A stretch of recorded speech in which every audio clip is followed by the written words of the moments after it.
Magandang hapon sa inyong lahat at eto panibagong topic na naman ang mapapanood natin dito kay Philippines Trending News. Pero bago yan, kung hindi ka pa nakasubscribe ay mag-subscribe ka na at huwag kalimutang i-like at i-share ang video na to. Kaya i-play na natin to. Ito namang dating opisyal ng Philippine Marine Corps at isang Medal of Valor awardee na nawagan na palakasin itong kapasidad ng mga barko ng Pilipinas sa West Philippine Sea para maipakita sa ibang bansa na may kakayahan ng Pilipinas na ipagtanggol ang sovereign rights nito. Nanawagan ang dating opisyal ng Philippine Marine Corps at isang Medal of Valor awardee na palakasin ang kapasidad ng mga barko ng Pilipinas sa West Philippine Sea para may pakita sa ibang bansa tulad ng China na may kakayahan ng Pilipinas na maipagtanggol ang sovereign rights nito. Sinabi ni retired Colonel Ariel Kerubin na kung ikukumpara sa mga malalaking barko ng China sa West Philippine Sea ay napag-iwanan ang capability ng Coast Guard, Navy at Air Force ng Pilipinas. Anya, kung ma-improve ang capability ng mga kagamitan na nasa West Philippine Sea ay maipapakita ng Pilipinas na kaya nitong maipagtanggol ang sovereign rights nito. Git niya na hindi naman kailangan na may gera para lang maipagtanggol ang sovereign rights ng bansa, kundi pagpapakita lang ito ng paninindigan. Panawagan niya ngayon sa lahat, lalo na sa mga sundalong nasa West Philippine Sea, na huwag patitinag at ituloy lang ang paninindigan sa ginagawa ng China dahil kung hahayaan lang sila sa ginagawa nilang pambubuli ay lagi lang nila itong gagawin. Dapat upgrade tayo ng capability natin. I-modernize natin yung Navy, i-modernize natin yung Air Force at saka yung Coast Guard. Ngayon, pwede rin natin na padamihin naman yung mga barko ng BFAR. Kasi yung mga Chinese na nangbubuli sa atin, ang ginagamit din nila, mga militia. E di, parehas lang. Hindi sila makikipaggera. Ang gusto lang nila, i-intimidate nila tayo. Tama yung sinasabi nila dito, no? Dapat mag-upgrade na tayo ng mga gamit.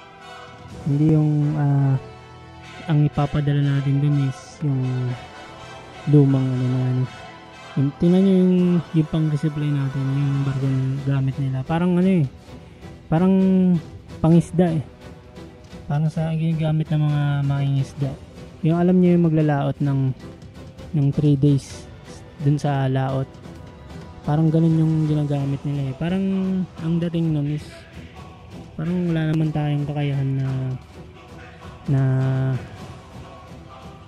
ipagtanggol yung teritoryo natin kung ganun lang yung ipapakita nating sa China. Baga parang walang takot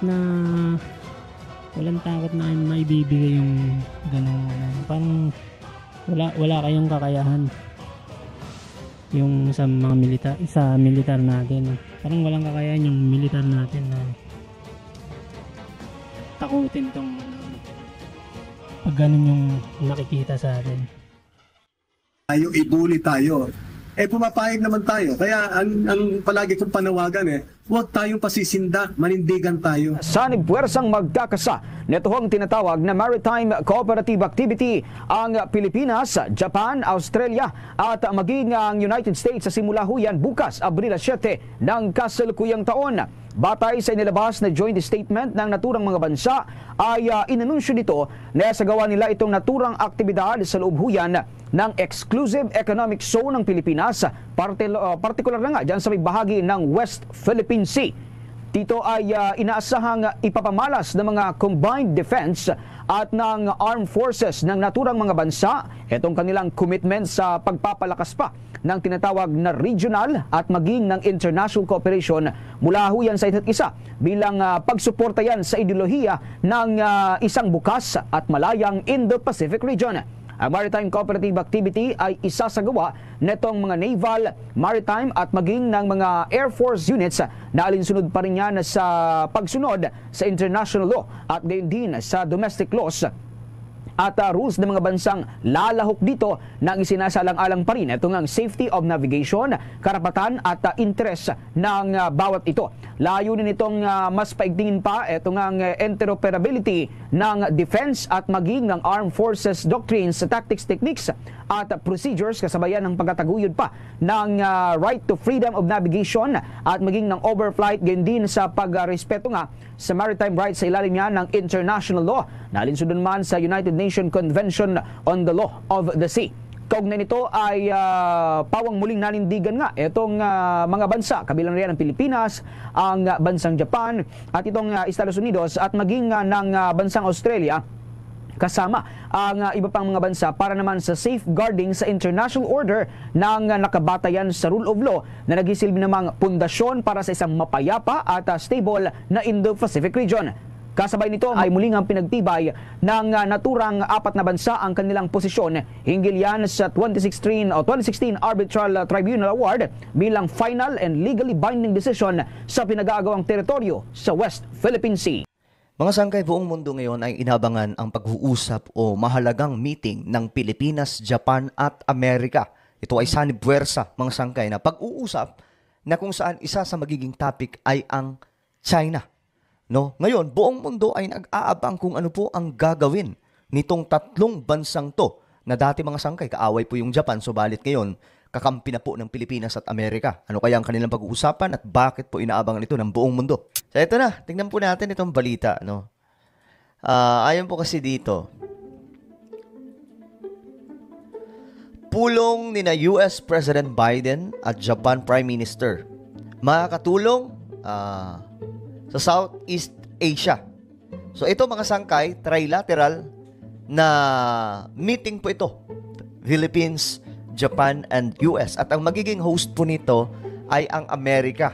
So ano ang magiging takbo sa usapan na ito, mga sangkay? Inaasahang tatalakayin ang mga pinakahuling hakbang ng China sa West Philippine Sea sa makasaysayang pakikipagpulong ni Pangulong Bongbong Marcos sa Pangulo ng Amerika at Prime Minister ng Japan sa Abril. Grabe, no?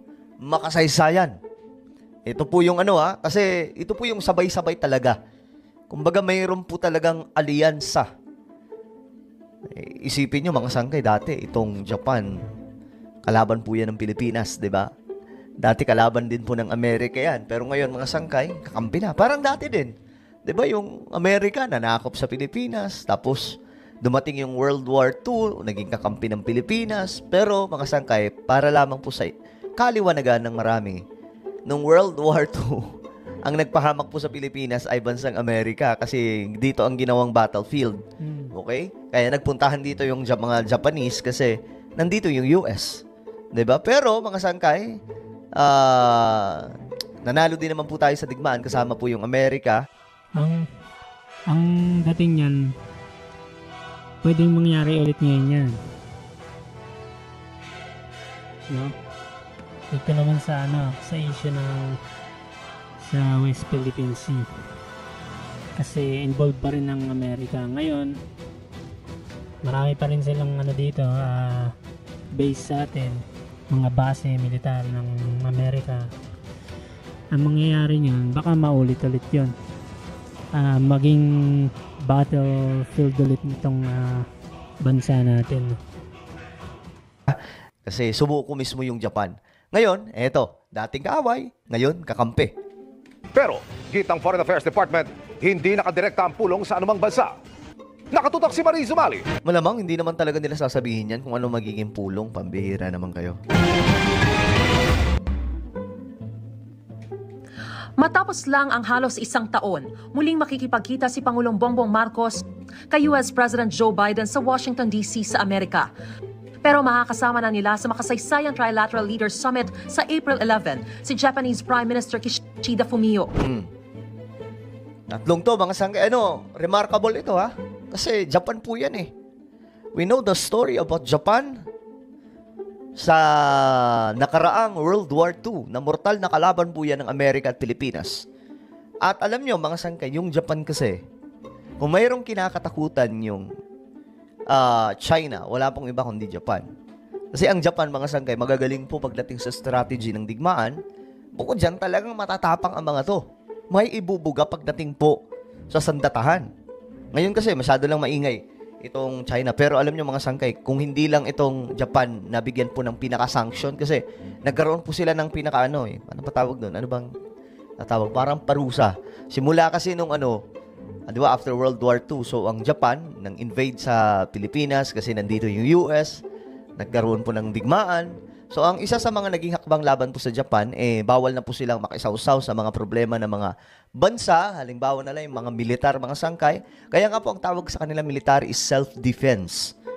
sa Pilipinas, Armed Forces of the Philippines, doon sa Amerika. Kumbaga, itong Japan, wala po silang hindi po sila pinahintulutan na magpalakas ng ganong katindi sa kanilang sandatahan. Pero ngayon, mga sangkay, iba po.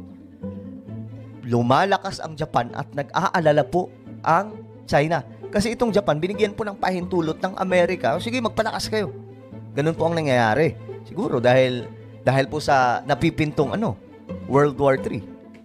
Ang pulong ng tatlong leader makabubuti raw sa Southeast Asia ayon sa Pangulo nang makipagkita sa kanya ang bagong Japanese ambassador to the Philippines kahapon. Hindi lang pagsusulong sa trilateral partnership at muling pagpapatibay sa matatag ng alyansa ng tatlong bansa ang layo ng summit, kundi inaasahan ding matatalakay dito ang kanilang common vision para sa mapayapang Indo-Pacific region. Ang tanong, matatalakay rin ba rito ang mga pinakasariwang panghaharas ng China sa ating mga barko sa West Philippine Sea? Alam niyo mga sangkay, marami po sa magiging usapan dito. Of course, hindi na po isa sa publiko. Sigurado po yan mga sangkay. Magiging sekreto na po ito kasi halimbawa, sigurado ako pag-uusapan po dito yung China. Baka nga China yung isa sa main nila dito mga sangkay eh. Magiging main topic eh. Pero syempre, hindi na po nila sasabihin yan kasi makakakuha ng yung China, 'di ba? Yes, I think we can expect a discussion on the recent incidents. We can expect an alignment of views among the three countries on the recent incidents in the West Philippine Sea. Our three leaders are expected to include this in their discussions and in the vision statement. Our main focus is on working together to ensure that the Indo-Pacific region remains free, it remains open, and that there's security and stability throughout the region. Ayan, mga sangkay, yan po yung magiging nila. Pag-uusap ngayon mga sangkay. Pero yung mga naririnig nating information, yan po yung pinakamababaw na impormasyon na inilalabas nila. Yung gusto nila, maging malaya po ang maraming mga bansa like Pilipinas, dyan sa West Philippine Sea, Japan, at dito sa Southeast Asia, buong Asia, ganoon mga sangkay. Pero, yung pinakamalalim na magiging usapan o purpose ng meeting na ito ng tatlong mga bansang ito, itatago na po yan mga sangkay. Hindi na po yan isa sa publiko. At alam nyo paano natin malalaman yan? Base po sa nangyayari na lang. Mag-obserba na lang po tayo after ng meeting na yan, ano ang magiging takbo ng bansang China, bansang Amerika, bansang Japan, especially in our country. Doon lamang po natin maiintindihan ano ang napag-usapan nilang tatlo. Bagamat inaasahan umano ang mas matapang na joint vision statement ng tatlong leader, may agad na iginiit ang DFA. This trilateral cooperation is not directed at any country. Of course, we will... Hindi daw direkta sa isang bansa. Talagang itatago yan mga sangkay para, siyempre, para sa seguridad ng bansa at higit sa lahat mga sangkay, hindi po makakuha ng kahit anong impormasyon ang mga nagbabantay na kalaban. Pero alam ko mga sangkay, itong mga kalaban ngayon nila, like Russia, itong China, may mga may mga pinadala na rin pong mga intel na mag-iimbestiga kung ano ang magiging talakayan tungkol po dito. Continue to call on peace and stability and that the recent incidents be solved in a peaceful and diplomatic manner. May hiwalay pang bilateral meeting sa pagitan lang ng ating Pangulo at ni Biden para pag-usapan ng kooperasyon sa seguridad, clean energy at iba pa. Makakapulong din ng Pangulo ang US Defense Secretary at mga negosyante ng Amerika. Para sa GMA... Okay, so ayun mga sangkay. Ayun. Maraming salamat dito kay Philippines Trending News at dito kay Sangkay Janjan. Ayan, kung meron kayong mga opinion at komento, i-comment nyo lang yan sa baba. Maraming salamat sa inyo lahat. Peace.